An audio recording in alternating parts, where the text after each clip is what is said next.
Hello বন্ধুরা, good morning. কেমন আছো সবাই? আজ বাইরে দেখো অনেক রোদ উঠেছে। ভোরবেলা অনেক কুয়াশা থাকে, কিন্তু সকালবেলা অনেক রোদ উঠেছে। শীত আসে আসে বলে আসছে না। আর রোদ আমার একদমই ভালো লাগে না। আর সকাল সকাল উঠেই দেখছি আমাদের স্ট্রেলা আমাকে খাবার চাচ্ছে। ওকে আদর করে দিচ্ছি, তবুও আর ভালো লাগছে না, উঠে চলে যাচ্ছে। দেখো আমার কাছে কিভাবে খাবার চাচ্ছে। আমার মেয়ে শুয়ে আছে, তার পাশে গিয়ে ও শুয়ে আছে। ও সবসময় আমার মেয়ের পাশে শুয়ে থাকে। ও কিভাবে আমার কাছে খাবার চাচ্ছে দেখো। যতক্ষণ পর্যন্ত খাবার না দেবো আর ভালো লাগবে না। তো আমি ওকে ডাকলাম, আসো আমার সাথে আসো।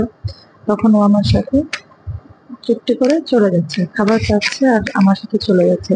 আমাকে বলতেছে খাবার দাও খাবার দাও, মানে ম্যাও ম্যাও করে বলছে। ওর কথা আর কি আমি বুঝি। যাই হোক, আমি ওকে খাবার দেওয়ার জন্য ডাকছি, ও আমার পিছে পিছে যাচ্ছে। যাওয়ার পরে আমি ওর জন্য যে প্রতিদিন ও যে দুধটা খায়, দুধটা গরম করে রেখেছিলাম। তো ওই দুধটা ওকে এখন আমি দিয়ে দিব। ও দুধ খেতে খুব পছন্দ করে, সকালে ওকে আমি দুধ দিই। তো দুধটা দিয়ে দিলাম আর দুধ খাওয়া শুরু করে দিল। তো ও দুধ খাওয়া শেষ করে ও খাটের উপরে এসে শুয়ে পড়লো, আমার মেয়ের কাছে এসে শুয়ে পড়েছে। ও সবসময় আমার মেয়ের মাথা ঘেঁষে শুয়ে থাকে আর কি। মানে ও যেখানে শুবে ও সেখানেই শুবে, ফারিস্তে যেখানে থাকবে ও সেখানেই শুবে। তো সে শুয়ে পড়লো, ও এখন ঘুমাবে।